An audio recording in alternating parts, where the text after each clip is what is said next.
สวัสดีครับวันนี้เป็นคลิปที่3นะครับนี่รายการอาราเดตันเปลี่ยนจากมีคนใช้เหมือนกันนะอาราเดเดียวไม่รู้ว่าเขาใช้ได้ไหมแม่ฝนต้องเรียกป๊าได้ขอท้าแม่ฝนนั่นเดียวแล้วป๊าได้ว่าท้ากินน้ำอัดลมให้หมดขวดให้ดูหน่อยนะบ๊ายบายแล้วอย่าพึ่งเด็กแล้ว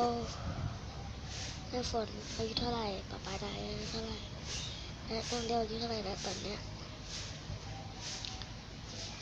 ก็ให้ป๊าได้แม่ฝนหลังนานแล้วขอให้เขาเดียวน่ารักอยู่กับช่องนานๆได้ไปไหนใกล้ๆนะครับ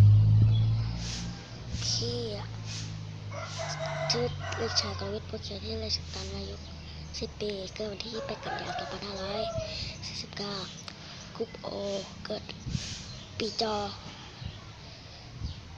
กรุ๊ปโอแล้วก็เกิดอะไรวะได้ละ